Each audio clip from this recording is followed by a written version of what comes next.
దుర్యోధనుడు శ్రీకృష్ణుడితో ఏమంటాడు అంటే, పాండవుల గురించి చాలా గొప్పగా చెప్పావు, కాని పాండవులకు విద్యను నేర్పిన ద్రోణాచార్యుడు నా వైపు ఉన్నాడు. భీముడికి 1000 ఏనుగుల బలముంటే చావేలేని భీష్ముడు నా వైపు ఉన్నాడు. అర్జునుడిని మించిన యోధుడే లేడన్నావు, కాని నా మిత్రుడు కర్ణుడు ఉన్నాడు. అశ్వత్థామ నా వైపే. నా 100 మంది తమ్ముళ్ళు నా వైపే ఉన్నప్పుడు నేనెందుకు భయపడాలి? నా రాజ్యంలో సగం కాకపోయినా 5 ఊర్లు ఇవ్వాలా?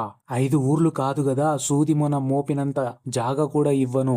నేను యుద్ధానికి సిద్ధం అని దుర్యోధనుడు శ్రీకృష్ణుడితో అంటే, శ్రీకృష్ణుడు నీకు బలుపు బాగా పెరిగింది. మాయజూదం ఆడి పాండవుల రాజ్యాన్ని లాక్కున్నావు. క్షత్రియులు జూదమాడతారు కాని ఆట ద్వారా రాజ్యాలను లాక్కోరు. అది తప్పు. పాండవులను 13 సంవత్సరాల పాటు అరణ్యవాసం చేపించావు. నిన్ను సభలో ద్రౌపదిని దారుణంగా అవమానించావు. చరిత్ర మొత్తం చూసుకున్నా ఏ స్త్రీకి కూడా అంతటి అవమానం జరగలే. ఆ రోజు నేను అక్కడ ఉంటే నేను అప్పుడే నిన్ను చంపేసేవాడిని.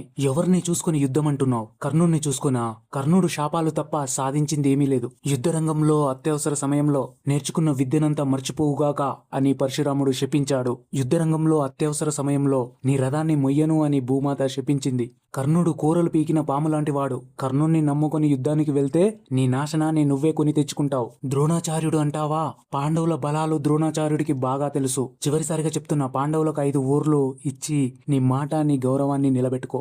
లేదు అంటే నీ అంతం తథ్యం. శ్రీకృష్ణుడు ఏమనుకున్నాడో దుర్యోధనుడికి చెప్తాడు. తర్వాత దుర్యోధనుడు ఏం ఆలోచించాడో నెక్స్ట్ వీడియోలో చెప్తా. ఈ వీడియో మీకు నచ్చినట్లయితే లైక్, షేర్, సబ్స్క్రైబ్ చేయడం మర్చిపోకండి.